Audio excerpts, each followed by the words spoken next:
Bienvenidas y bienvenidos todos los participantes. Muy agradecida con la Escuela Federal de Formación Judicial de México por esta oportunidad de presentar el programa del Máster en Derecho de Daños de la Universidad de Girona. Si me permiten, voy a hacer una breve presentación para presentarles con más detalle el programa.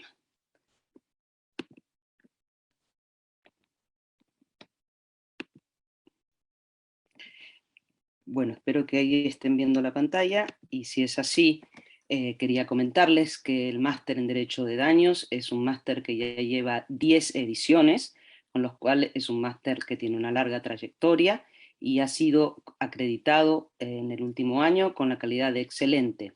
Es un máster oficial. En España los másters pueden ser propios de las universidades u oficiales. Esto quiere decir que el título está emitido por el Ministerio de Educación español. Aquí tienen los datos de contacto por si les interesa alguna información adicional. Lo que hemos hecho en esta edición es hacer una opción de matriculación para personas que por su nivel de trabajo o de carga familiar no puedan cursar el máster en los 3 meses o 4 meses consecutivos que habitualmente se cursa, que es la opción tradicional. En la opción tradicional, que es la que ustedes ven abajo, en color celeste, se cursan 42 créditos, es decir, todas las asignaturas, y esto implica estar en la ciudad de Girona del 7 de enero al 1 de abril de 2022. En la opción que hemos creado para la Escuela Federal de Formación Judicial, hemos permitido dividir los créditos en 2 años consecutivos. Durante el primer año se realizan 30 créditos, y entonces la necesidad de estar en Girona se reduce del 7 de enero al 24 de febrero de 2022. Al año siguiente, en 2023, se matriculan los 12 créditos de las asignaturas restantes y los 18 créditos del trabajo final de máster, que es un trabajo de investigación. De esta manera, gracias a la Escuela Federal de Formación Judicial de México, hemos podido desdoblar el programa para permitir a quienes tienen una carga laboral más intensa poder hacer este programa. Básicamente el máster tiene dos módulos, o digamos dos grandes bloques. En el primer año, quienes cursan en 2 años consecutivos, se cursan las asignaturas obligatorias del máster, y las asignaturas obligatorias del máster están divididas en 3 módulos. El primer módulo sobre responsabilidad civil, que aquí pueden ver las asignaturas; el segundo módulo sobre filosofía del derecho de daños; y el tercer módulo, aspectos prácticos del derecho de daños.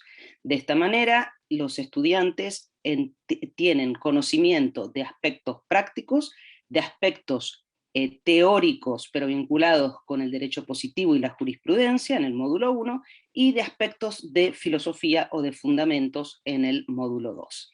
Luego, el máster está estructurado en 2 orientaciones o especializaciones.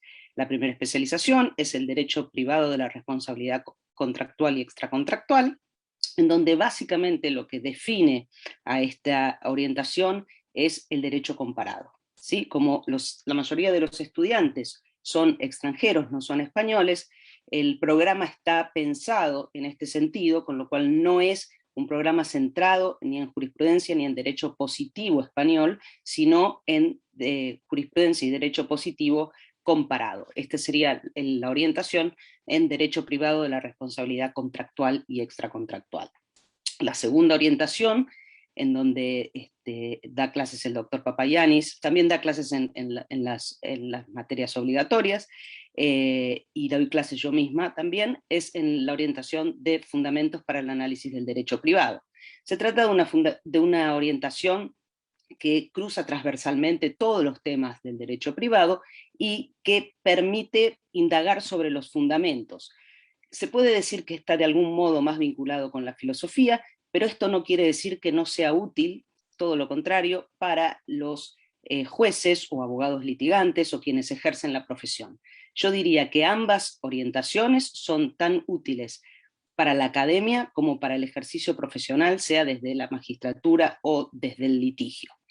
Estas son las dos orientaciones, y finalmente los alumnos tienen que hacer un trabajo de investigación que se llama trabajo final de máster, que está tutorizado por algún profesor del máster, para completar los 60 créditos. Una vez que se realiza ese trabajo final de máster y se deposita, se defiende, y con esto se obtiene el título de magíster en Derecho de Daños por la Universidad de Girona.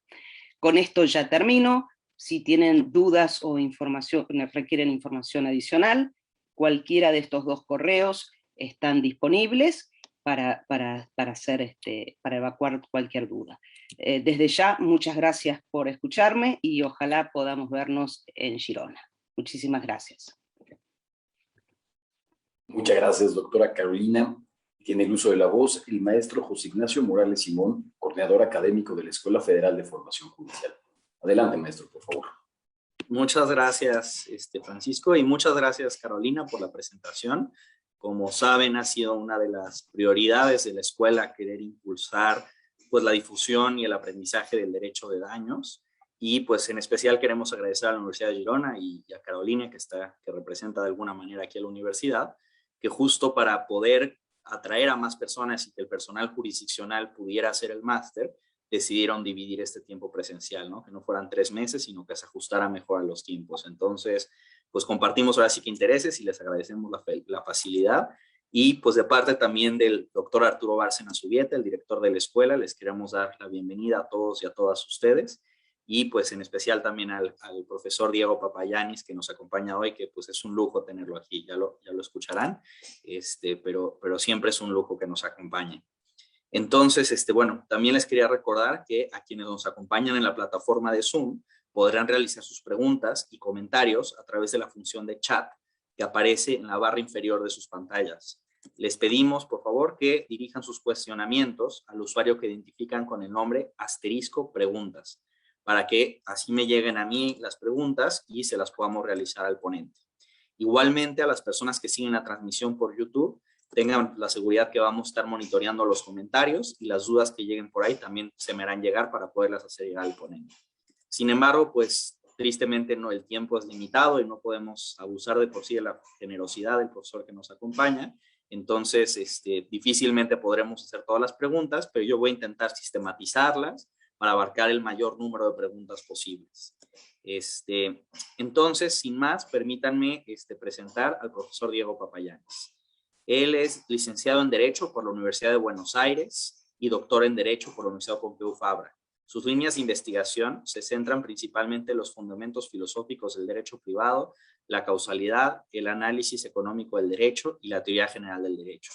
Entre sus publicaciones destacan Fundamentos económicos de la responsabilidad extracontractual, Comprensión y justificación de la responsabilidad extracontractual, el derecho privado como cuestión pública, y ha editado Derecho de Daños, Principios Morales y Justicia Moral, Causalidad y Atribución de Responsabilidad, y coeditado Neutralidad y Teoría del Derecho y Uncertain Causation in Tort Law. También ha publicado diversos artículos sobre análisis económico y filosófico del derecho privado y teoría del derecho en revistas especializadas como Doxa, Isonomía, Indred, Análisis de Diritto, Diritto Questione Publicae, Ars Interpretandi y Legal Theory, entre otras. Actualmente es profesor de Filosofía del Derecho de la Universidad de Girona e investigador de la Cátedra de Cultura Jurídica en la misma institución, de la cual es vicedecano de su Facultad de Derecho. Pues adelante, doctor, y será un gusto escucharlo. Muchísimas gracias, José Ignacio, por la presentación. Buenos días, buenas tardes a todos. Es realmente un placer, estoy muy agradecido por este espacio para discutir estas ideas. Para mí siempre es un placer, ya he tenido la oportunidad de exponer en el ámbito de la escuela antes y ha resultado muy fructífero el intercambio posterior.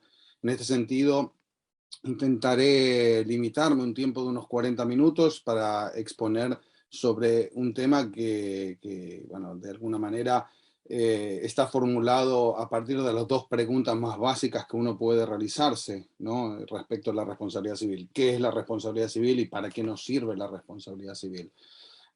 Voy a compartir pantalla, si me lo permiten. Aquí tengo. Muy bien. ¿Se ve ahí? ¿Se ve correctamente?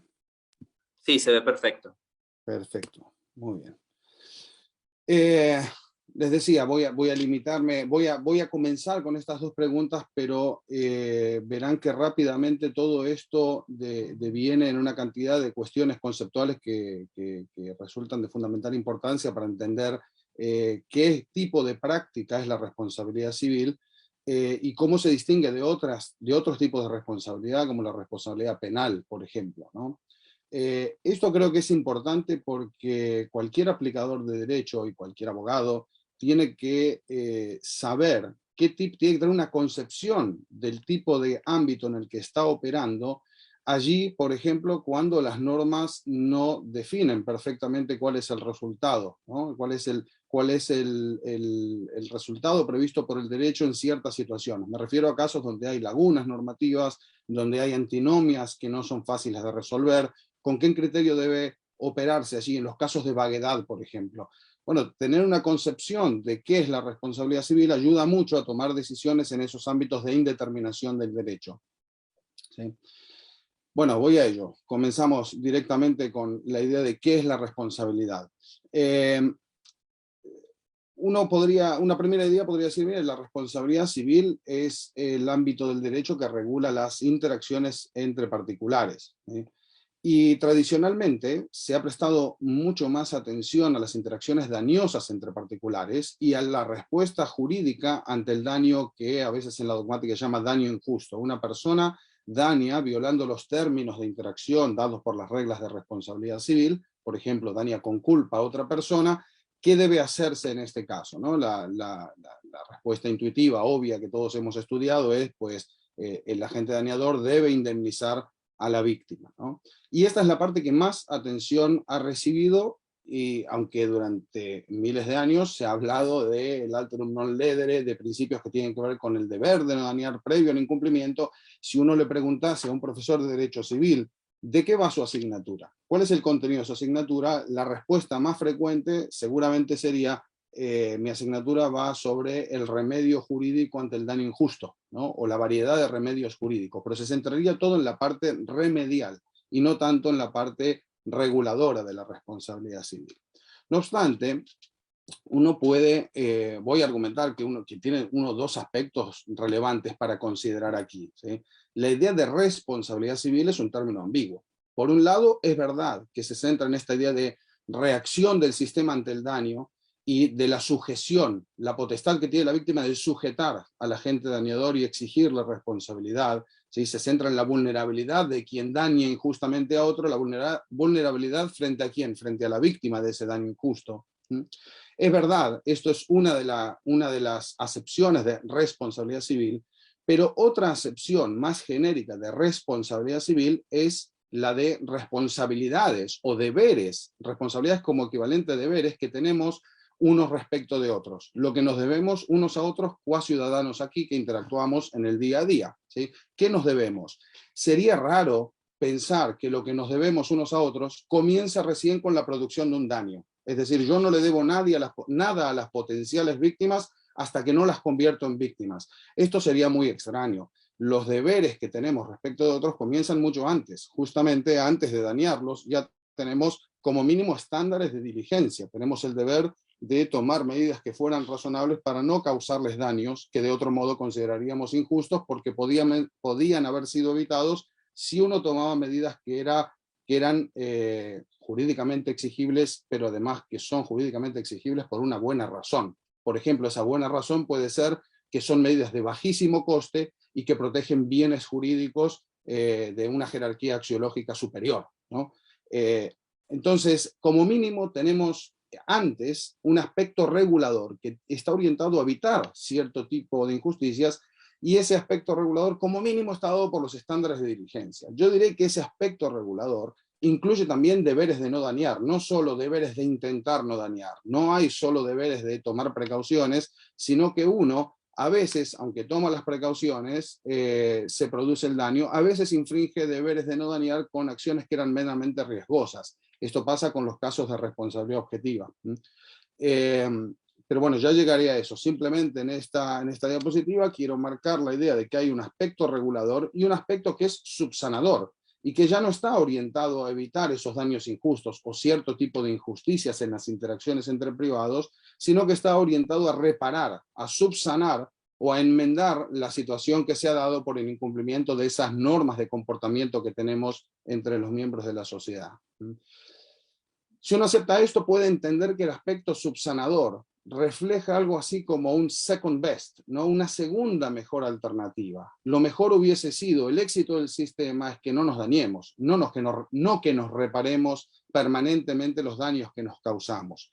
Piense uno simplemente en una actividad como la de conducir un automóvil.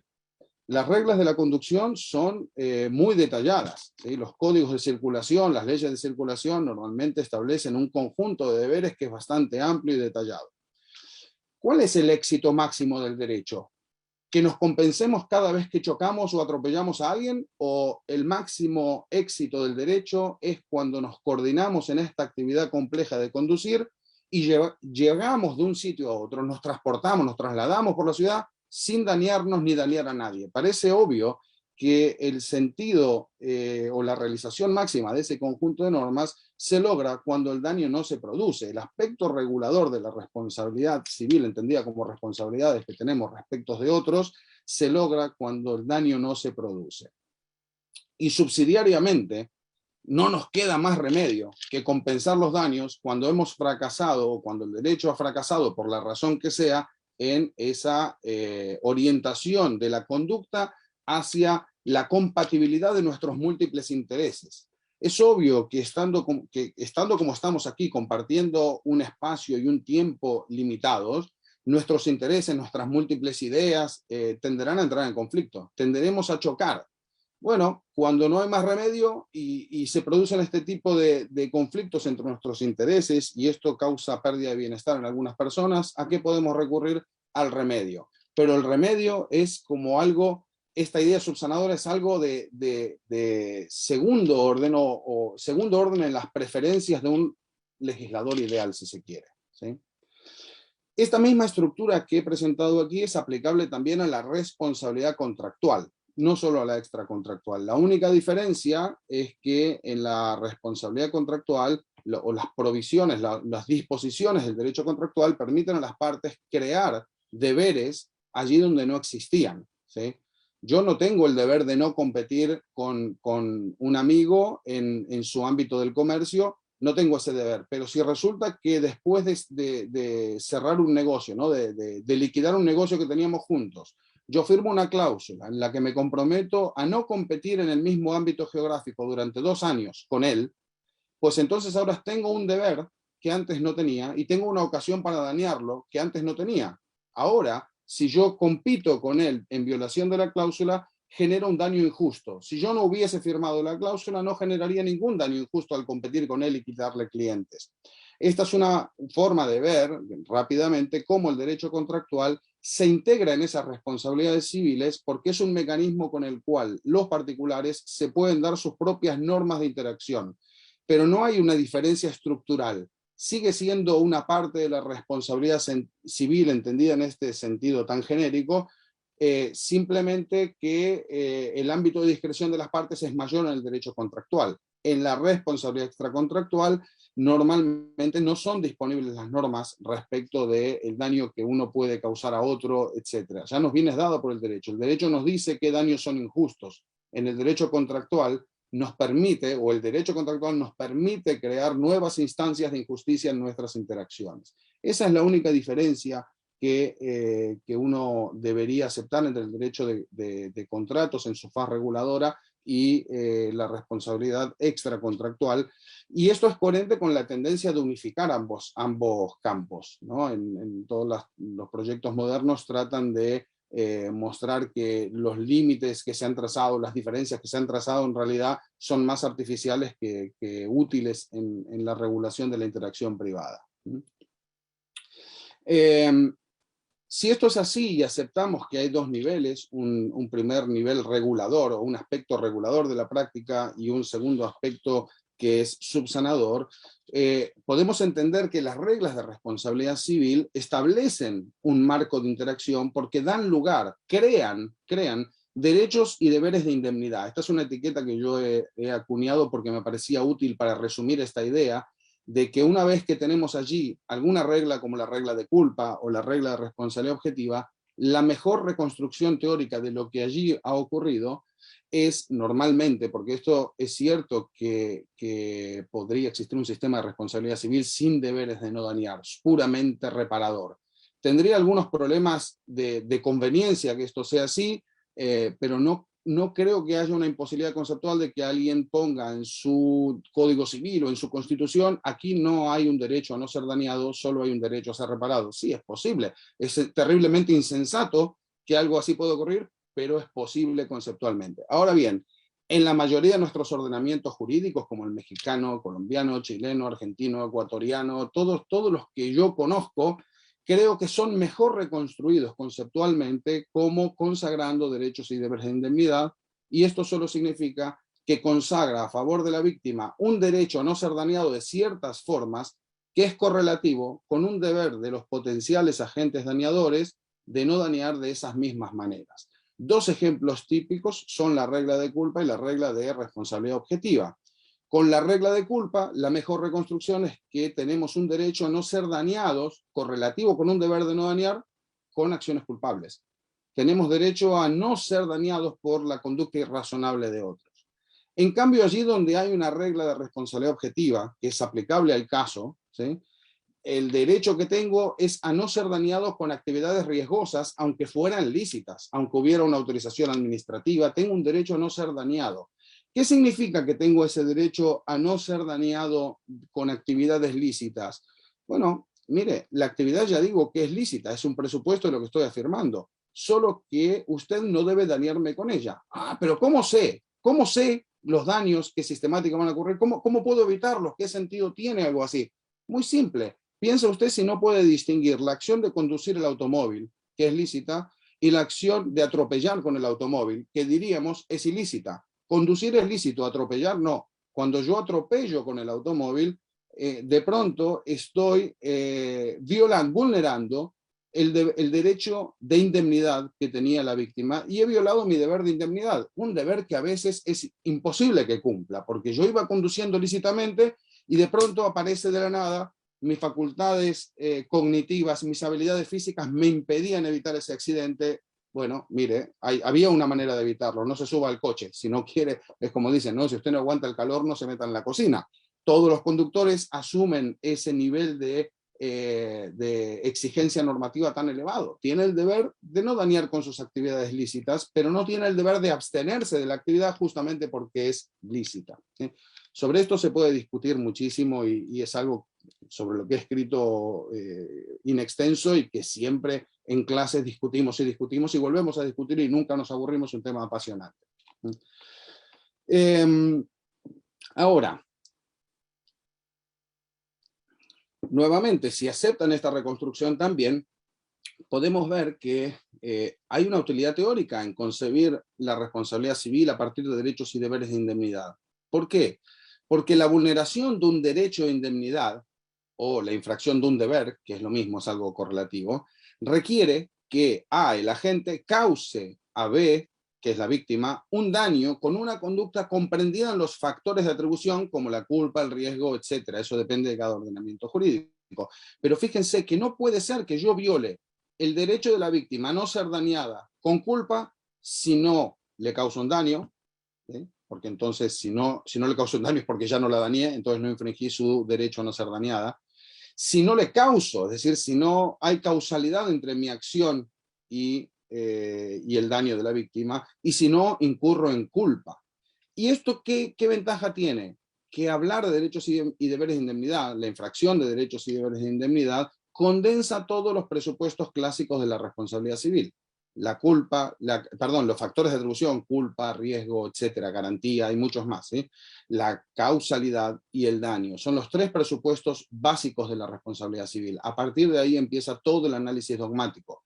Claramente no son estas las únicas normas de un sistema de responsabilidad civil. Hay causales de exoneración en algunos sistemas, en la mayoría existe, por ejemplo, la exoneración por caso fortuito, fuerza mayor, la posibilidad de alegar culpa de la víctima, hay muchas más normas. Hay normas, estándares de diligencia, porque una cosa es decir, mire, hay una obligación de no dañar con culpa. Sí, pero ¿cuál es el estándar de diligencia? Eso está definido por otra norma. Entonces, el universo de normas de la responsabilidad civil es enorme, pero el núcleo de la responsabilidad civil está dado por estos tres conceptos, y estos tres conceptos son parte de la definición de derecho y deber de indemnidad.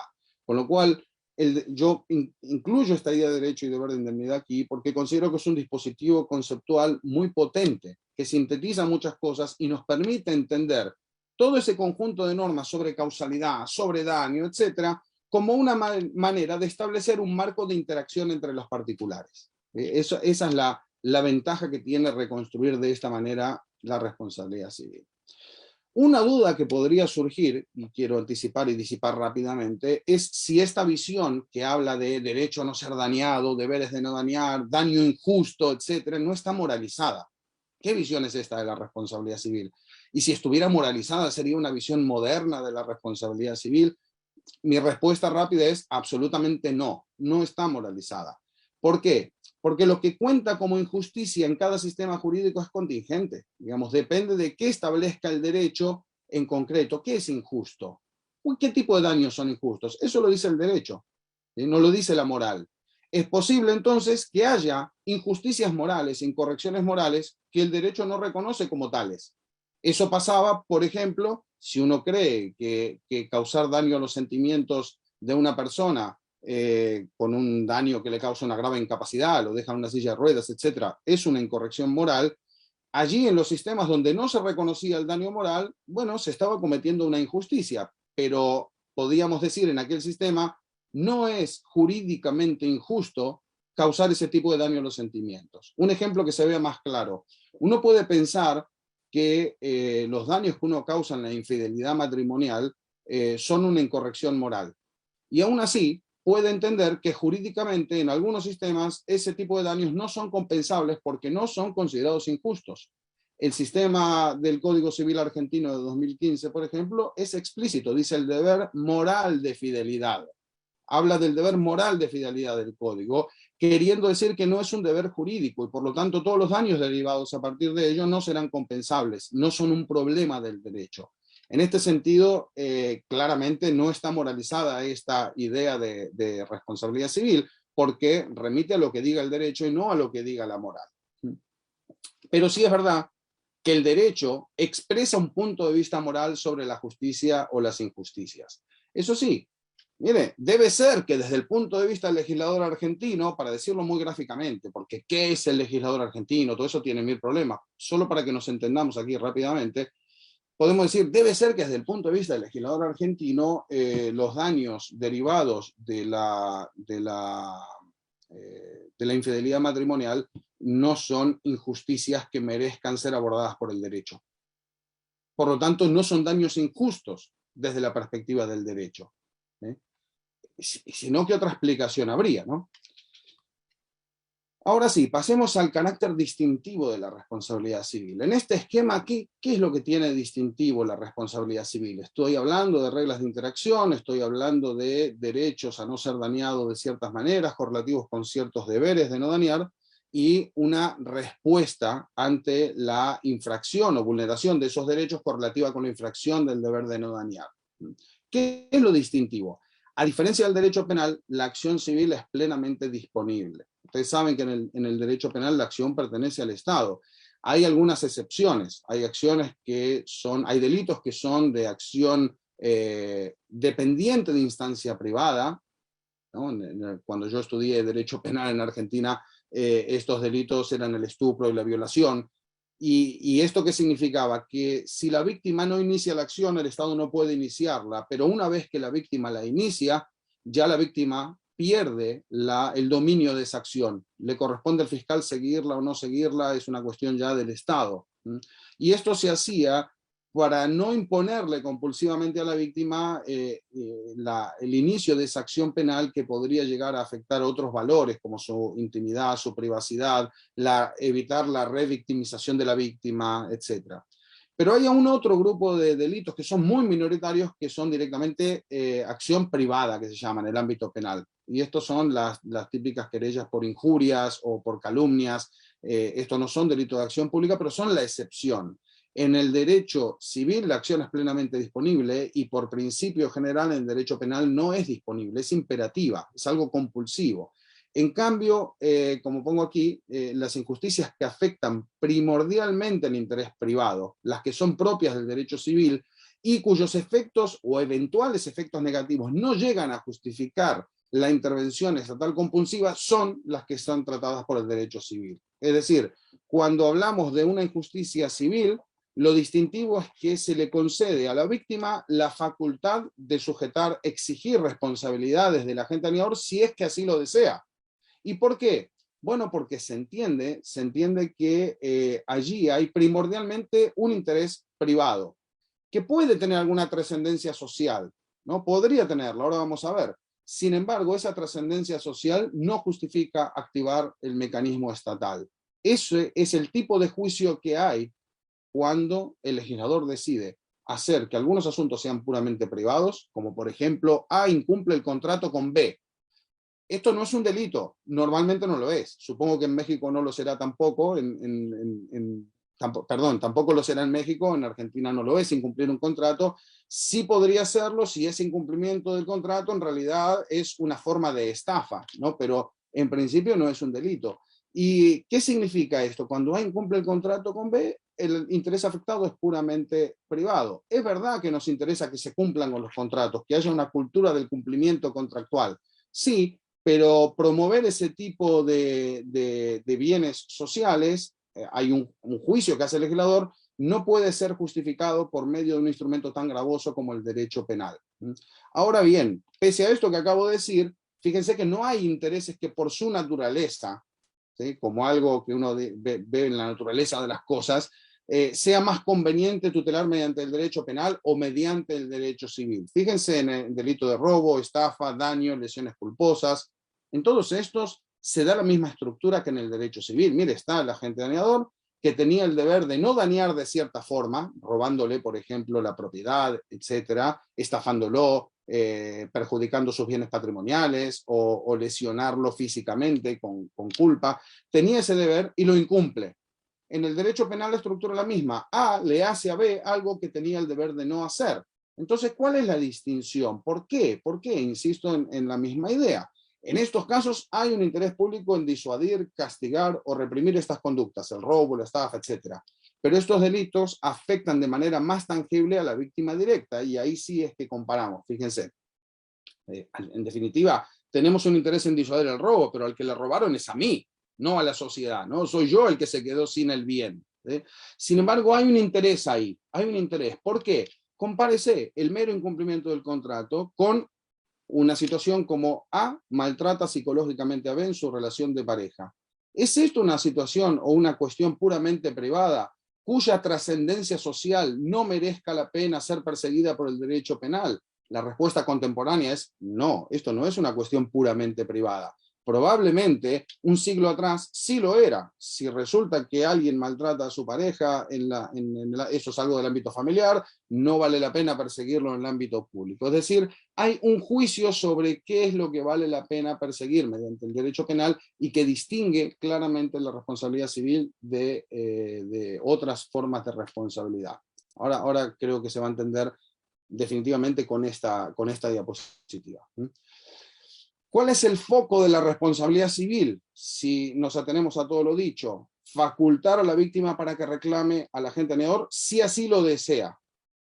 Cuando decimos esto es porque el propósito debe ser hacer justicia entre las partes, ¿no?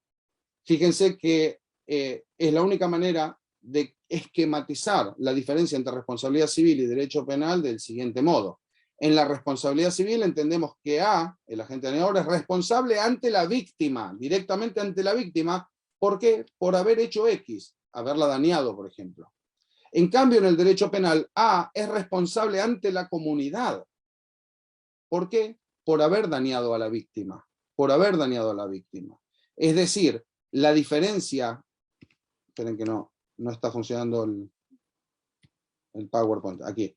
La diferencia entre esta situación donde A incumple un contrato con B y A maltrata psicológicamente a B es un juicio respecto de que aquí A es responsable ante B. En cambio, en el caso del maltrato psicológico, A no solo es responsable ante B, no solo es responsable ante la víctima del maltrato psicológico, sino que es responsable ante la comunidad por lo que le hizo a la víctima. Ese es un juicio de que lo que trasciende al daño puramente personal es de suficiente entidad como para justificar la acción penal. En la responsabilidad civil, no. Ahora, fíjense esto, y esta es la clave para entender la diferencia. Si A maltrata psicológicamente a B o físicamente, pongamos un caso todavía más claro, golpea a B, es su pareja y golpea a B, ¿tiene B derecho a ser indemnizada civilmente? Por supuesto. La indemnización civil elimina la acción penal, no siempre, a veces atenúa, eso depende de política jurídica, de cuán graves sean las lesiones, ¿no? De cuán graves sean las lesiones, puede ser que la indemnización atenúe o extinga la acción penal, eso es contingente. Pero ¿qué pasa si B decide no reclamar esa indemnización a A? ¿Puede el Estado imponer compulsivamente una compensación monetaria por el daño sufrido? Normalmente no. Normalmente no, y esa es la clave para entender la responsabilidad civil. Se trata de hacer justicia entre las partes, y si una de las partes considera que no quiere hacer justicia, entonces el Estado no puede obligarla. Pero el hecho de que la víctima no quiera reclamar al agente dañador no significa que el agente dañador no le deba a la comunidad, que no sea responsable frente a la comunidad. Y por esa razón, aunque la víctima no persiga una indemnización civil, el Estado puede seguir claramente con su acción penal adelante. Esta es, creo que es lo que distingue la responsabilidad civil. Es una justicia entre partes y el Estado no tiene interés en promover compulsivamente esa justicia entre partes, como sí tiene interés en perseguir compulsivamente cualquier injusto que trascienda en alguna medida el mero daño particular, mero daño individual. Vamos a los remedios ahora. Hay una variedad de remedios muy amplia y cada vez más amplia. El más típico es la indemnización monetaria, ¿sí? A daña a B y se cuantifica el daño. A veces es de difícil cuantificación, como en el caso de los daños morales, pero se busca una cifra que sea adecuada para indemnizar, reparar ese daño y punto. Ese es el remedio más frecuente, ¿sí? Pero también hay que considerar la restitución, los daños punitivos, las disculpas o los homenajes, como hay, esto se da mucho en el derecho colombiano, garantías de no repetición, entre otros, y si incluimos los remedios contractuales también podemos poner la ejecución específica, daño al interés negativo, que es las pérdidas ocasionadas por la frustración, por ejemplo, de las tratativas contractuales, hay muchos supuestos allí, ¿sí? Ahora bien, centrándonos en la indemnización, que es el remedio más típico, ¿cuál es el sentido de la indemnización? ¿Por qué indemnizamos? Bueno, hay una relación directa entre los deberes que yo tenía y que incumplí, ¿sí? Deber de no dañar, por ejemplo, tu automóvil que estaba intacto y ahora yo le causé un daño que repararlo cuesta 5.000 euros. Hay una relación directa entre el deber de no causarte esa pérdida de 5.000 euros y repararte ex post una vez que causé el daño con una transferencia de dinero de 5.000 euros.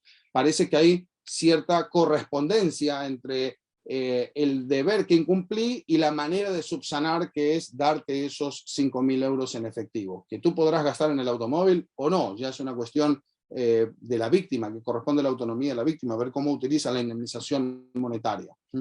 En cambio, en el derecho penal, el análisis no es susceptible de ser extendido a los remedios típicos como la pena de prisión, la multa, etc. Yo no sé cuál es la mejor justificación de la pena de prisión, pero claramente si alguien me daña o me roba el coche y mi coche vale el carro, digo, y vale 5.000 euros, que esa persona vaya a prisión durante 3 años, no veo qué relación tiene con el deber que incumplió inicialmente. Al menos no esa misma relación de reparación, subsanación o enmienda respecto de la víctima. Y esta es otra diferencia entre el derecho civil y el derecho penal. No solo es una acción que es disponible, sino que el remedio reparador el remedio indemnizatorio, intenta subsanar, enmendar la situación anterior, volver las cosas al estado anterior. El derecho penal no solo no intenta volver las cosas al estado anterior tanto como fuera humanamente posible, el tiempo no puede volver atrás, pero está ese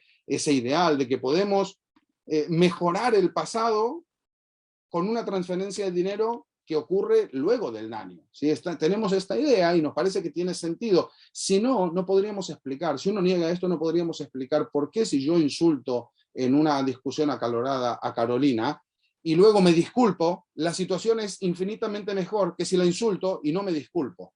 Bueno, es que debe ser que la disculpa cambia algo respecto del pasado, mejora en alguna medida el pasado. Es mucho mejor que el insulto no haya ocurrido, pero si ocurrió, es mucho mejor disculparse que no disculparse. Lo mismo con el daño. El daño no puede ser borrado, ese daño existió, pero es mucho mejor el mundo cuando uno compensa a la víctima que cuando no la compensa luego de que la daña. ¿Sí? En el derecho penal, las penas de prisión o las multas o lo que sea, que no es un remedio relacional respecto a la víctima, más allá de qué justificación tenga, no encaja en la misma lógica de la justicia privada, la justicia interpersonal, o a veces llamada también justicia correctiva, por esa raigambre aristotélica que tiene esto. Vamos al para qué sirve. Iré bastante más rápido para tratar de ajustarme al tiempo aquí. ¿Para qué sirve la responsabilidad civil? Bueno, conforme todo lo que dije, parece que para lo primero que sirve es para hacer justicia interpersonal, justicia entre las partes. Parece que ese es su propósito natural y que se deriva del qué es. Yo dije, ¿qué es la responsabilidad civil? Y es una forma de regular la justicia entre las partes. Entonces, ¿para qué sirve la responsabilidad civil? La respuesta más obvia es para hacer justicia entre las partes. ¿Para qué va a servir? Sin embargo, esta respuesta a hacer justicia interpersonal no es ni de cerca la más mayoritaria en la doctrina. La respuesta más común de para qué sirve la responsabilidad civil, en un trabajo que tengo escrito y que formará parte del capítulo 1 del manual que me ha encargado de editar la Corte también sobre este tema, tengo todas las referencias en nota a pie de página. La respuesta más común es la compensación de daños, la reparación o indemnización, y la disuasión de daños ineficientes, desalentar los daños que generan más costes que beneficios sociales. Ahora lo explicaré. Estas dos son las funciones más frecuentemente asumidas en la dogmática. Y sin embargo, si yo tengo razón en todo lo que dije, no es todo lo que dije está basado en literatura de muchísimos autores, no es exclusivamente mi visión personal, ¿no? Autores como Goldberg y Sikorsky, o Ernest Weinreib, Jules Coleman, hay muchísimos. Han tratado de explicar la responsabilidad civil en los últimos 20 años, 30 años, como una cuestión de justicia entre particulares, ¿sí?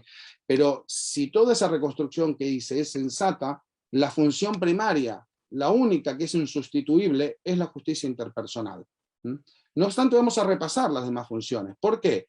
Bueno, vamos a ver en qué medida que sea una cuestión de justicia interpersonal afecta o no afecta a otras funciones, porque uno no debería asumir que si la función de la responsabilidad civil es hacer justicia interpersonal, la compensación no tiene nada que ver con la responsabilidad civil. Esto sería absurdo. O la disuasión no tiene nada que ver con la responsabilidad civil. Sería absurdo. Algo hay de compensación y disuasión, pero vamos a ver cuál es la relación entre estas funciones que se pueden atribuir a la responsabilidad civil. La compensación es una función bastante obvia. Mire, cada vez que uno lleva adelante un juicio de responsabilidad civil y hay una sentencia en la que se encuentra alguien culpable o responsable, ya sea por culpa o por responsabilidad objetiva, hay una transferencia de dinero, es decir, hay una compensación, ¿no? Es obvio que algo de compensación hay en la responsabilidad civil. Pero ¿es este un objetivo que pueda ser llevado adelante por la responsabilidad civil de modo perfecto, eficaz? Aquí he enunciado una cantidad de fuentes de frustración, algunas que son internas y otras externas, que hacen que en realidad la responsabilidad civil no sea el mejor mecanismo para implementar si uno se interesa por la compensación de los daños injustos. ¿Por qué? Bueno, hay personas que sufren daños de agentes no identificados. A veces hay unos problemas tremendos para probar o argumentar la causalidad. No se sabe, por ejemplo, en un caso de contaminación, si el tipo de sustancia a la que fueron expuestas las víctimas científicamente está correlacionada o causa ese tipo de dolencias. No se sabe, a veces no se sabe eso. Otras veces no se sabe si el caso individual deriva de una predisposición genética de la víctima o de haber sido expuesto a esa sustancia tóxica, porque ¿no? Esto pasa muchas veces en contaminaciones en un barrio, ¿no? O un pueblo, es contaminado un pueblo en el agua, todos beben la misma agua, y eso incrementa la tasa de cáncer en un 3%. Sí, pero algunos morían de cáncer estadísticamente todos los años. ¿Cómo sé si mi caso individual es de un cáncer que se hubiese producido de todas maneras o es un cáncer que deriva de haber sido expuesto a una sustancia tóxica, ¿no? Y estos problemas a veces dificultan el éxito en conseguir una indemnización. También hay a veces incertidumbres sobre los estándares de diligencia. Yo no sé cuál es exactamente el nivel de diligencia exigible y por lo tanto me cuesta argumentar y pierdo el pleito, entonces me quedo sin compensación pese a que fui dañado con una conducta negligente. A veces hay incapacidad para producir prueba, etc. Y otros condicionamientos externos tienen que ver con la ignorancia de derechos, por ejemplo, lo que dije antes del pueblo que es contaminado. Bueno, si es un barrio carenciado en el que las empresas aprovechan para tirar los residuos ahí, mucha gente ni siquiera sabe que está siendo contaminada, ¿no? Desde su perspectiva, su barrio siempre tenía ese olor tan malo y su agua siempre había que hervirla antes de beberla. Ni siquiera sabe que están siendo víctimas de un ilícito extracontractual y que podrían obtener indemnización, etc. También hay a veces incapacidad económica para financiar el litigio o para iniciarlo o para financiarlo hasta el final.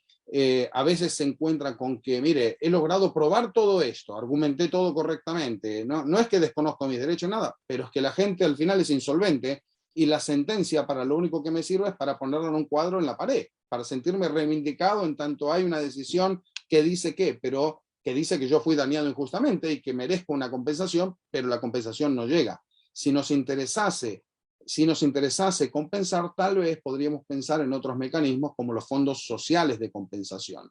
Fondos sociales como hay en Nueva Zelanda, como hay en muchos países para accidentes laborales, como hay en España para víctimas del terrorismo, también en Colombia, ¿no? Donde no se averigua demasiado de qué manera la víctima, de qué manera o quién fue el que causó el daño y de qué manera lo causó. Lo importante es que la víctima pueda probar que ha sufrido un daño injusto, ¿no?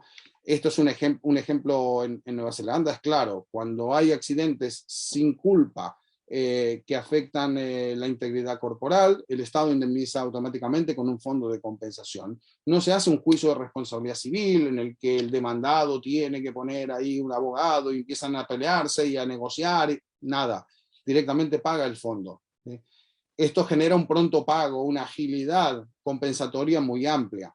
Y en Nueva Zelanda, por ejemplo, desde el año 72 se han hecho estudios periódicos, muchos estudios, de cómo va funcionando el sistema. ¿Afectan algo que sea el Estado el que paga con fondos de compensación? ¿Afectan algo al nivel de daños, de siniestralidad? Es decir, ¿las personas son más descuidadas porque total paga el fondo? ¿Sí o no? Esa es una pregunta relevante si uno opta por un fondo de compensación, ¿no? Allí en Nueva Zelanda han insistido en este modelo. La respuesta fue que no, que esos fondos de compensación mejoraban la situación de las víctimas y no empeoraban la situación en términos de siniestralidad. Hay muchas razones para pensar que esto va a ser así, ¿no? Los conductores están asegurados y sin embargo no van como locos tras el volante. ¿Por qué? Bueno, pues se pueden matar ellos mismos. Entonces tienen un primer interés que es en no dañarse ellos mismos, y eso explica por qué reemplazar la responsabilidad civil con otros mecanismos podría llegar a funcionar en algunos casos, ¿sí? En todo caso, lo que quería señalar aquí es que, mire, hay soluciones alternativas si la compensación es lo que usted busca con la responsabilidad civil. Por lo tanto, no es una función distintiva, compensar. No es distintiva porque es compartida con muchos otros mecanismos del derecho administrativo, etc. Pero sí es una función necesaria. ¿En qué sentido? En que si uno tiene responsabilidad civil, entonces necesariamente ha implementado un mecanismo que logra cierto grado de compensación. Tal vez es óptimo, según sus preferencias sociales, o subóptimo, y entonces si es subóptimo, esto da ocasión a pensar si, o nos insta a pensar si podemos implementar algún mecanismo alternativo o subsidiario. El consorcio de compensación de seguros que no he mencionado es un mecanismo subsidiario. En España los accidentes de circulación van por responsabilidad civil, pero ¿qué pasa si una víctima es dañada en un accidente automovilístico por un conductor insolvente o que huye? El consorcio de aseguradoras, es decir, todas las aseguradoras ponen un fondo, paga ese daño. Ese, no cualquier otro. Allí donde hay otra compañía de seguro, lo paga la compañía de seguros. Si la compañía de seguros es insolvente, entonces paga el consorcio. Es como una red de seguridad subsidiaria. Si falla la responsabilidad civil, aquí está esta red de seguridad. Hay muchas alternativas, estrategias para la imaginación, hay muchas aquí. Segundo, la disuasión. Uno puede decir, cada vez que hay responsabilidad civil, se está cargando con los daños, ¿sí? Con los daños, o con la carga de indemnizar a aquel que los causa. Y por lo tanto eso desalienta la causación de daños que sean muy caros de pagar en comparación con los beneficios de mi actividad. Si resulta que yo daño más del beneficio que obtengo, quebraré, no podré pagar los daños. Por lo tanto, me abstendré de daños que son demasiado caros, es decir, me abstendré de daños ineficientemente altos. Ahora bien, la disuasión puede ser lograda mediante la responsabilidad civil, en alguna medida, pero no es lo principal. Toda la estrategia, verán, apunta a mostrar que la función más característica es la responsabilidad interpersonal, porque no está o no es pasible de este mismo tipo de críticas que hago aquí. Ningún sistema adopta estándares maximizadores. Ninguno tiene estándares que le digan al agente dañador que solo evite los daños cuando los daños sean más graves que las precauciones o que el coste de las precauciones que evitaría ese daño. Ninguna que yo conozca. Entonces usted tiene que tomar las precauciones razonables. Normalmente las precauciones son razonables si no tienen un coste excesivo, pero no hay un mandato maximizador en los estándares de diligencia. Esto es una cuestión empírica. No hay ningún sistema jurídico. De hecho, en Estados Unidos, que es donde más ha proliferado el análisis económico del derecho, hay muchos trabajos que dicen, mire, ¿cómo la culpa se va a reducir a un análisis coste-beneficio? Allí donde uno alega, si un demandado alega que evitar el daño de las víctimas le costaba demasiado caro, no solo no es eximido de responsabilidad, es condenado a daño punitivo por haber despreciado los derechos de la víctima, ¿no? Esto nos muestra que los estándares maximizadores no están, en realidad, ni siquiera en el sistema estadounidense.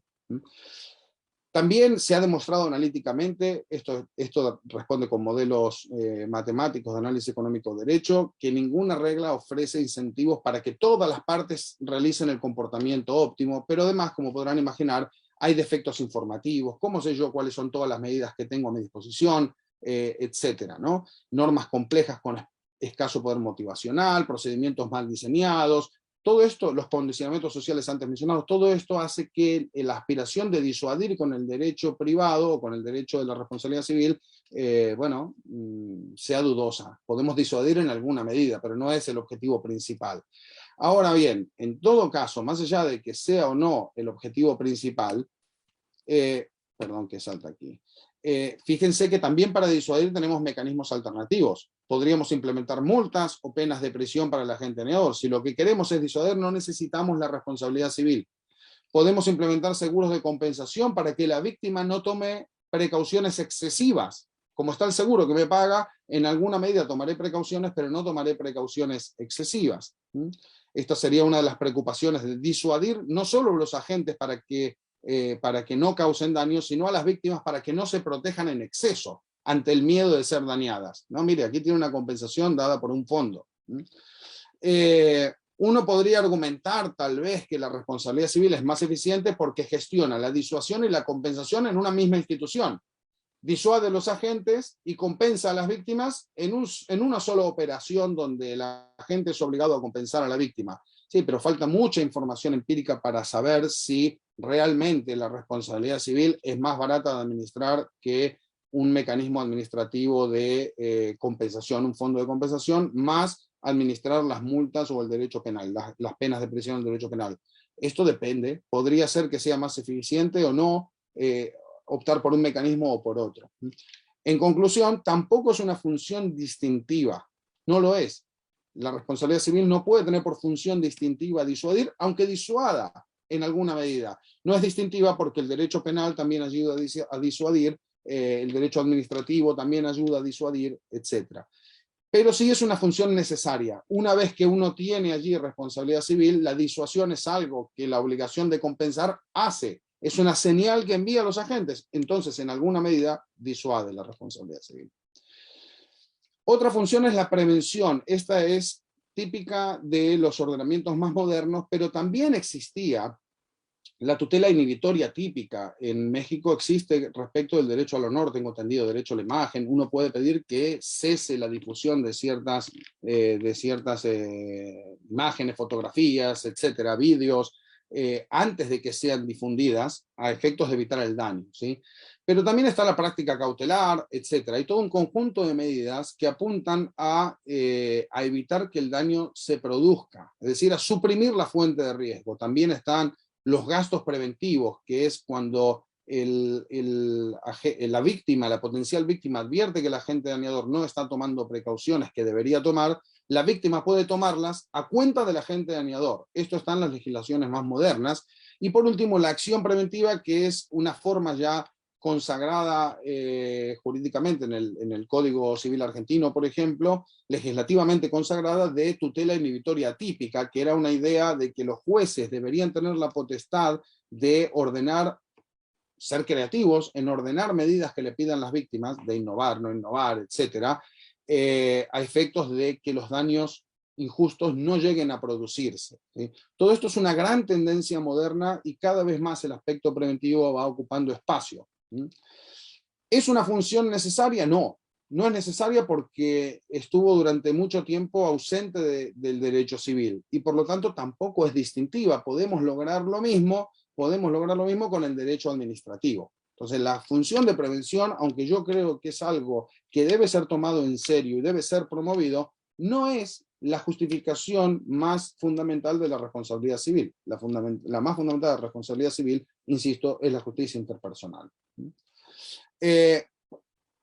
Voy a cortar muchísimo aquí porque ya estamos absolutamente sobre la hora, pero otras funciones, y me apena porque es una de las funciones sobre las que más he escrito, una de las funciones es definir derechos, los derechos y deberes de indemnidad que definen las reglas, y eso tiene un efecto distributivo claro, es decir, la justicia distributiva también puede ser perseguida en alguna medida por la responsabilidad civil.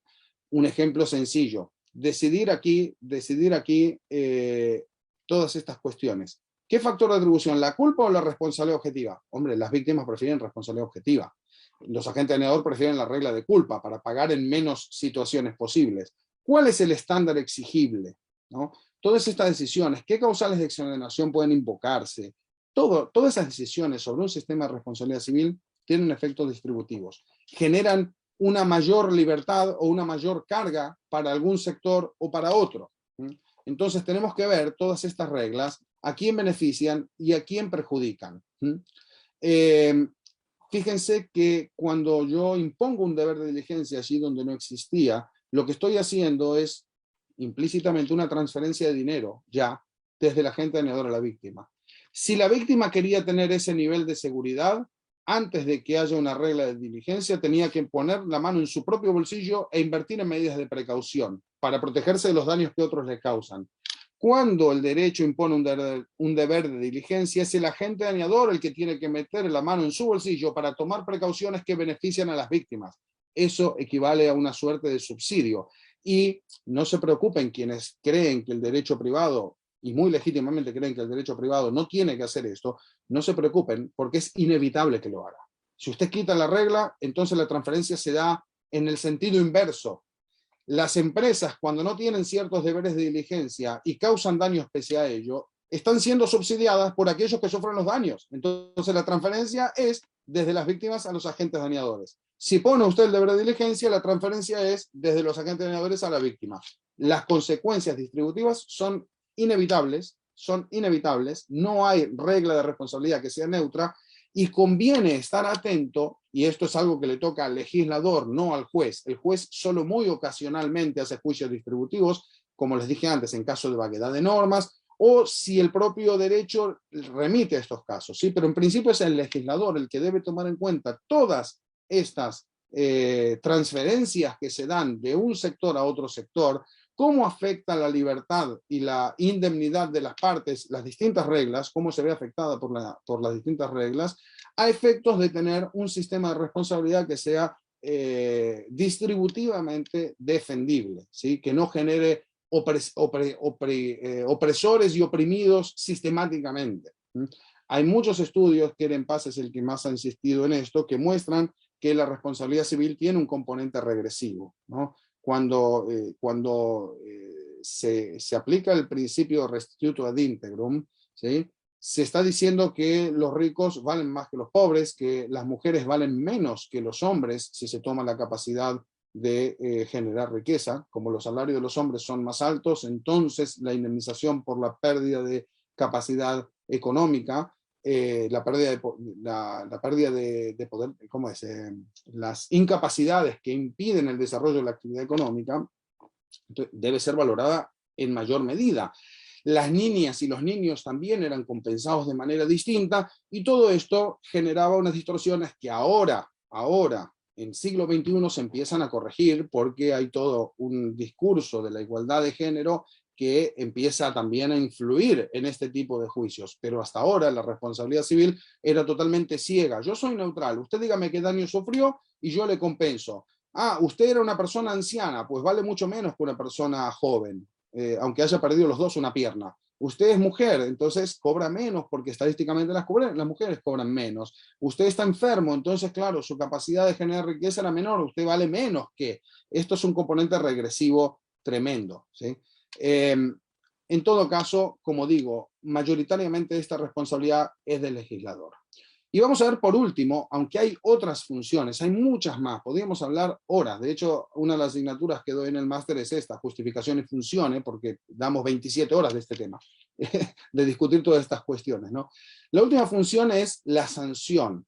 Uno podría plantearse la pregunta de si el remedio indemnizatorio es una forma de sanción, y la respuesta será que no. Pero podría decir, con la aparición de la multa punitiva o el daño punitivo, que en México a partir de esta sentencia de 2013 está ya como bastante instalado este tema, si esto, la mejor justificación es la sanción. ¿Cuál es la justificación de la multa punitiva? ¿Cumple la responsabilidad civil la función de sancionar dada la implementación de la multa punitiva? Sería la pregunta. En cuanto al remedio indemnizatorio me lo salto. La indemnización es simplemente reparadora, no apunta a castigar, ni sancionar, ni reprimir, apunta a restituir, recomponer una situación previa, ¿sí? Pero vamos a la multa punitiva, que es lo que nos interesa, el daño punitivo. Si uno cree que los daños punitivos se imponen para disuadir, entonces acabamos de colapsar el daño punitivo con la función disuasoria, que es la segunda de todas las que hemos visto, la segunda, y por lo tanto habíamos concluido que es una función necesaria, porque toda indemnización, y más si es agravada, como en el caso del daño punitivo, disuade en alguna medida, pero no es distintiva en absoluto. Podemos disuadir por medio del derecho penal y del derecho administrativo, etc. Ahora hay otra concepción de los daños punitivos. Para muchos, cada vez más autores, el daño punitivo tiene un valor expresivo que tiene que ver con algo que podríamos llamar retribución relacional. Quien pide daño punitivo quiere una forma de reivindicación moral de sus derechos ante la comunidad, ante todos. Quiere señalar la gravedad del daño que ha sufrido. Quiere expresar su indignación moral, ¿sí? ¿Por qué? Porque la mera indemnización deja algo sin corregir. Si a mí alguien me causa un daño con una alevosía tremenda, con un desprecio por mis intereses, por mis derechos brutal, que solo me indemniza el daño patrimonial e incluso el daño moral, parece que no es suficiente para esta corriente teórica. El daño punitivo expresaría una indignación moral adicional. No se trata solo de reparar las consecuencias desafortunadas de una acción meramente negligente, no. Se trata de obtener una forma de retribución parecido a la retribución, la idea de retribución en el derecho penal, pero que es relacional, retribución privada. Yo quiero que usted aplique esa forma de castigo, entre comillas, porque yo lo pido.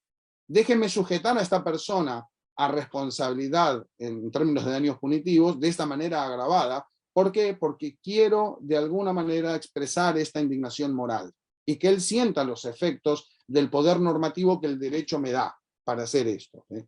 Esto es muy discutible de si esta es una forma de justicia en algún sentido, ¿no? Algunos pueden decir es una forma de venganza privada.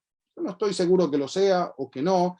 Los autores modernos, Guadalupe Martínez Ayos, por ejemplo, que la han tenido también en estos ciclos de la escuela, o Alberto Pino Emhart, tienen una muy buena argumentación para mostrar que hay una cuestión de justicia ahí detrás, ¿sí? Ahora bien, si fuera esta la justificación de la multa punitiva, entonces sería parte de la justicia interpersonal, de la función distintiva de la responsabilidad civil.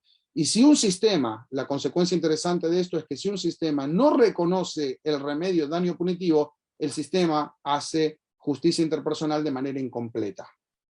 Esa sería la aspiración de esta teoría, es que toda forma de justicia interpersonal debe incluir el remedio, no para todos los casos, para cuando proceda un caso en el que hay que expresar esta indignación moral, ¿no? Casos de gravísimo incumplimiento de estándares de diligencia, etcétera, etcétera, etcétera.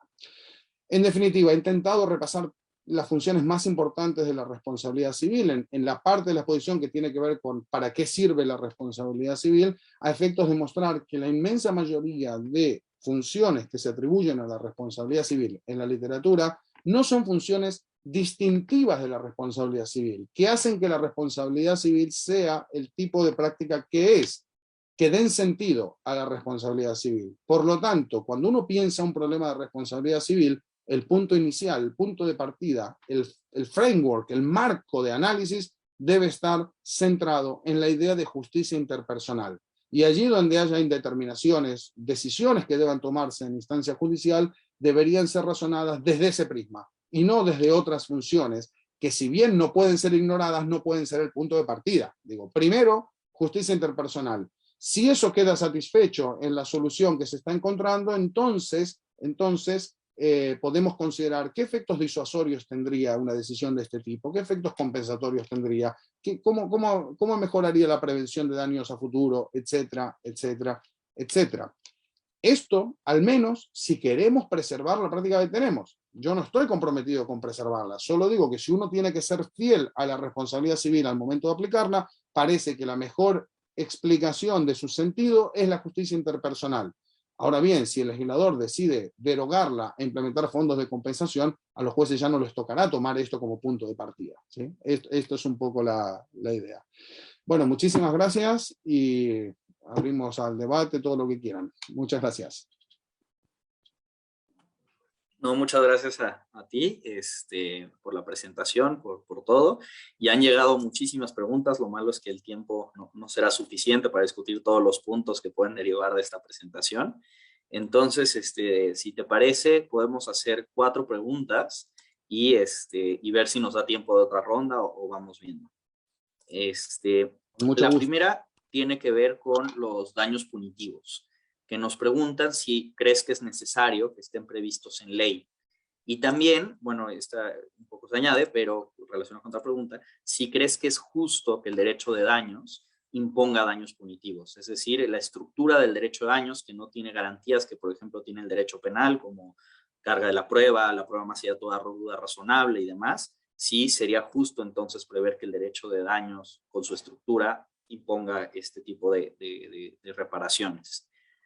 La siguiente pregunta tiene que ver con el daño moral, si debería de haber, o si crees más bien que debería de haber reparación del daño moral en la responsabilidad objetiva o en la responsabilidad por el riesgo creado. Y también tiene que ver con el daño moral, el tema de la prueba, cuál sería la prueba idónea para probar el daño moral y si podría haber una prueba científica que pudiera probarlo. Después también nos preguntan, en tu libro de Filosofía del Derecho Privado, que agregaste una valiosa aportación sobre perspectiva del reformador jurídico. Sí, y nos preguntan si en Argentina el reformador jurídico cumple con la expectativa esperada de sancionar el deber genérico de no dañar. Entonces serían si nos da tiempo, podemos hacer otra ronda.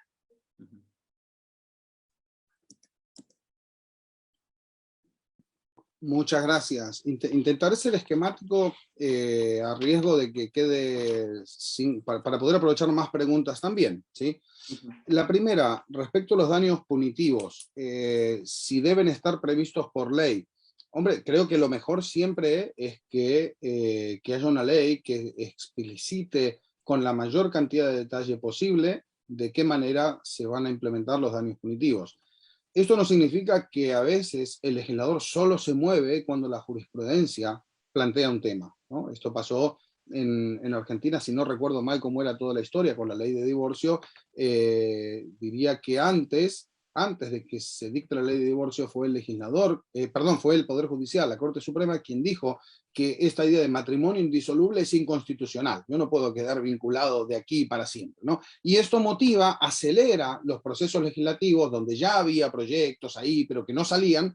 De pronto, el legislador dice, pues va a haber que regular esto, ¿no? Porque la Corte acaba de decir algo que no podemos ignorar. Entonces, en esa idea de diálogo recíproco entre poderes, yo creo que está muy bien, sobre todo si uno acepta la explicación que han presentado muchos autores, entre ellos Guadalupe y Alberto, que he mencionado antes. Si uno acepta que hay un reclamo legítimo de justicia interpersonal, o que en ciertos casos, mire, yo sé que la punición no es, la disuasión de daños no es la justificación de la responsabilidad civil, pero es un objetivo socialmente valioso. Dado que hay una justificación en términos de responsabilidad interpersonal, no es injusto aplicar daños punitivos y me ayuda a disuadir, esto que les digo, el foco principal, la justicia interpersonal. Segundo paso, ¿satisface esto algún otro objetivo como la disuasión de daños? Si uno cree esto, puede decir, hombre, ayuda a disuadir. Y yo personalmente creo que los daños punitivos son necesarios para disuadir mucho. Las otras áreas del derecho hacen muy poco para que las empresas no dañen a los consumidores, por ejemplo. Y una buena regulación de daños punitivos que sea aplicada, etcétera, generaría muchos incentivos en beneficio de nuestros derechos a no ser dañados, ¿sí? En ese sentido, ¿una ley mejoraría la cuestión? Probablemente sí, probablemente sí. Siempre la legitimidad de una norma va a ser mayor si es discutida en el Congreso, en el Parlamento, etcétera. Siempre tendrá una legitimidad democrática directa. Las normas que se crean jurisprudencialmente tienen una legitimidad democrática indirecta, ¿no? Sabemos que tienen obligación de fallar, tienen que resolver ciertas cuestiones muchas veces de altísima controversia, y todo el sistema democrático les permite hacer esto. Para eso tenemos los sistemas que tenemos, judiciales, diseñados como los tenemos. No obstante, el legislador puede tomarse su tiempo en redactar una norma a partir de pensar el problema de cero, en abstracto, para una diversidad de situaciones, no para una sentencia como se suele plantear cuando es de creación jurisprudencial. Esto en cuanto a lo primero. Lo segundo, si es justo. Es un tema muy, muy discutido realmente, pero yo nunca terminé de aceptar que el derecho penal y el derecho civil tengan necesariamente, por ejemplo, cargas de la prueba del todo diferentes. Carga de la prueba tal vez es donde más claro se ve, pero estándares de prueba más exigentes en penal, depende de qué delito. El estándar de prueba puede ser exactamente el mismo que en civil, ¿no? Hay un amigo fiscal que hizo el máster en Girona de razonamiento probatorio. En su trabajo de final de máster explicaba que en realidad la práctica opera con conjuntos probatorios de referencia. No sé, tienes un delito de secuestro extorsivo y resulta que tienes a la persona, tienes el dinero que cobró y tienes el teléfono, ese es el estándar de prueba. Tengo el teléfono desde que se hizo la llamada, tengo el dinero, superé el estándar de prueba. Ni me pregunto si supera, más allá de todo, es razonable, sino ese es el conjunto probatorio de referencia. Y en el derecho civil también funcionan de la misma manera. Entonces no es claro que haya una verdadera diferencia en los estándares para todos los delitos, como una cuestión general, digo, ¿sí? Ahora bien, supongamos que para aplicar daño punitivo creemos que tiene que haber un estándar más alto. ¿Qué impide al juez civil aplicar ese estándar más alto en la condena punitiva, pero no así en la condena indemnizatoria? Podría tener, ¿no?, dos requerimientos de prueba diferentes o distintas garantías según para qué. ¿Qué voy a condenar? ¿A una indemnización? Entonces voy con las normas típicas del derecho civil y con las exigencias del debido proceso propias del derecho civil. En cambio, en lo que tiene que ver con la condena punitiva, exigiré más cosas. podría hacerlo perfectamente. Por eso es bueno que un legislador diga, y sobre la base de qué se va a aplicar, se va a considerar si procede el daño punitivo y cómo se lo va a cuantificar, etcétera, etcétera, etcétera. Si diese más pautas, sería algo bueno, pero no lo veo necesariamente injusto. Lo vería injusto si no se reflexionase sobre todas estas cosas y se dejase al total arbitrio judicial. Eso puede llegar a ser muy pernicioso también para la libertad de empresa, etcétera. Daño moral, en responsabilidad objetiva. Yo creo que el daño moral es un daño que efectivamente ocurre. Ese es un hecho, ¿no? Las personas que pierden familiares en accidentes, que pierden un brazo, una pierna, las personas que son difamadas en su trabajo y pierden el trabajo y su prestigio, sufren un daño. Y como todo daño, debería ser compensado. A veces el daño ocurre sin culpa de nadie. Supongamos que un sistema informático divulga unos datos muy sensibles míos y no hubo una culpa que, mire, el sistema no, es que nadie se explica cómo es que falló, pero falló. Pues si fuera procedente una responsabilidad objetiva, mire, es un daño moral que usted va a tener que pagar, más allá de las consecuencias patrimoniales que haya tenido. Entonces no veo un problema de responsabilidad objetiva y daño moral a priori. Creo que si es un daño que ocurre y la regla aplicable era la responsabilidad objetiva, si usted es responsable por sus sistemas informáticos y el manejo de datos, aunque no haya habido una negligencia que uno pueda comprobar, identificar dónde estuvo el error, si el efecto fue dañoso y se puede probar la causalidad entre el hecho de que los datos estaban en ese sistema y solo en ese sistema y fueron divulgados en la red, pues entonces hay, en mi opinión, procede el daño moral. Ahora, ¿cómo se prueba el daño moral? Esto también es un problema que viene aquejando a los juristas desde el principio de los siglos. Esto es algo que nos parece tortuoso. Yo creo que la prueba del daño moral es menos problemática, ¿no? ¿Cómo se prueba? Igual que cualquier otro hecho. Igual que cualquier otro hecho, por inferencias probatorias. Inferencias probatorias. ¿A qué me refiero con inferencias probatorias? Miren, yo le digo, tenemos a alguien que está muerto en el piso. ¿Sí? En la habitación de al lado hay una persona con un arma, ¿sí? Tiene la prueba de parafina, da positivo, tiene pólvora, además todavía tiene el arma en la mano, se compara la bala con la pistola y la pistola, digamos, la bala salió de esta pistola, tiene mancha de sangre de la víctima en la cara, el supuesto victimario, y la víctima tiene un impacto de bala en la nuca a corta distancia, ¿no? Y hay, bueno, uno diría, hombre, ¿cómo sabe que fue él el que lo mató? Bueno, por una inferencia probatoria. Es muy difícil explicar las manchas de sangre en la persona. Es muy difícil explicar qué hace con la pistola todavía caliente en la mano. Es muy difícil explicar por qué da la prueba de parafina positivo si no es porque él disparó al otro. Pero nadie lo vio. Y lo mismo aquí. Uno diría, ¿cuál es la inferencia probatoria dada la máxima de experiencia de que uno ama a sus hijos, ama a su esposa, ama sus piernas? ¿Cuál es la inferencia probatoria más obvia? Una persona no sale de su piso hace 1 mes y medio desde que tuvo el accidente. Está absolutamente deprimido, no puede trabajar, no puede, ¿no? Y el accidente consiste en, por culpa de alguien, perdió un familiar, perdió sus piernas. ¿Cuál es la explicación más obvia de todo ese marco aquí? Bueno, que está sufriendo un daño moral terrible, ¿no? Que sus sentimientos han sido afectados de un modo irreversible.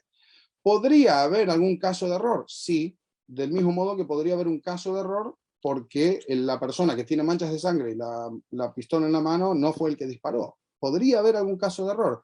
Sí, pero hay casos en los que podemos inferir sin demasiado problema que alguien sufrió un daño moral y otros casos donde esa inferencia se derrota por evidencia en contra.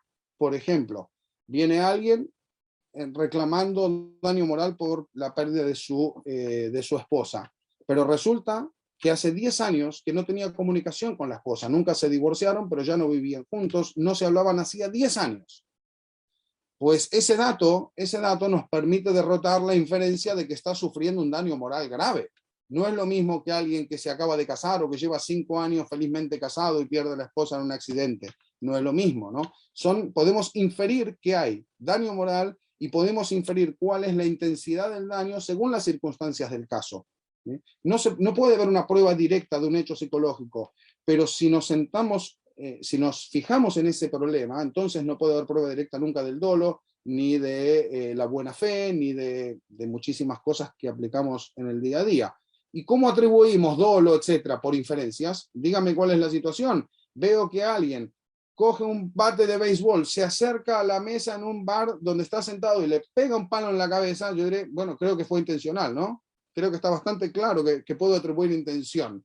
¿Por qué? Porque nadie que no quiera lesionar a la víctima de esa manera haría exactamente todo lo que hizo esta persona, ¿no?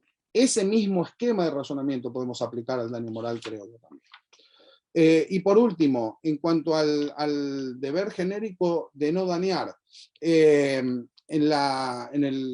que la pregunta se refiere a lo del Código Civil argentino, que menciona explícitamente el deber de no dañar. Yo creo que el deber de no dañar, y esto es paradójico que lo diga yo, pero el deber de no dañar no surge del hecho de que el legislador lo menciona. Si después los jueces no hacen nada con ese deber de no dañar, no impacta para nada en su razonamiento, no justifica, por ejemplo, acciones preventivas, etcétera, entonces el deber de no dañar es letra muerta, igual que el derecho a la vivienda digna en Argentina. Si no la tienes, nadie te la va a dar, ¿no? Ahora, el hecho de que no esté mencionado en los códigos no significa que no exista. Uno puede creer que el deber de no dañar se expresa en todas las normas de diligencia que te están diciendo, mira, intenta no dañar. ¿Qué sentido tendría que te diga que intentes no dañar y que te diga, pero tienes libertad de dañar? Hombre, ¿cómo debo guiar mi conducta? ¿Hacia el objetivo final de no dañar o el otro? Tampoco sería explicable toda la tendencia preventiva actual si no es porque hay un derecho a no ser dañado correlativo con un deber de no dañar. Y en ese sentido, entiendo la pregunta, el Código Civil argentino sí hace una diferencia importante porque le da más peso al deber de no dañar al consagrar deberes de prevención mucho más fuertes de los que existían normalmente, ¿sí? Al consagrar estos derechos, estos derechos, estas potestades de pedir que se insten acciones preventivas, de algún modo se está apoyando en el deber de no dañar. ¿Por qué? Porque si no existe un deber de no dañar, el demandado bien podría decir, mire, yo no tengo un deber de no dañar, déjeme que siga con mi actividad riesgosa y si daño ya le pago a la víctima, ¿no? Y los jueces dicen, no, usted no puede. Para usted ya no es optativo seguir con el curso de acción riesgosa una vez que tenemos aquí una acción preventiva que está bien fundada. Usted tiene que suprimir la fuente de riesgo. ¿Y qué fundamento puede haber para suprimirla si no es que hay un deber de no dañar que le da apoyo a todo el sistema, ¿no? En ese sentido yo celebro la reforma. Así como está, podemos discutir la redacción, pero ya son discusiones domésticas. La inspiración de la reforma yo la celebro, me parece una buena técnica. Pues muchísimas gracias, Diego. Creo que ya estamos sobre la hora, entonces no darán tiempo a más preguntas. Una disculpa. Intenté ser breve, lo siento, de verdad que intenté ser breve. No, pero estuvo muy bien y más bien una disculpa por todas las preguntas que no pude leer. Pero pues muchísimas gracias por la charla, Diego. Como siempre, pues un gusto. Y muchas gracias a todos y a todas que nos acompañaron. Y bueno, a nombre de la Escuela Federal de Formación Judicial y de su titular, el doctor Arturo Bárcena Zubieta, les pedimos también que no se despeguen de nuestras redes sociales para seguir conociendo más acciones de divulgación y de promoción del pensamiento jurídico que hemos preparado para ustedes. Que tengan un excelente día.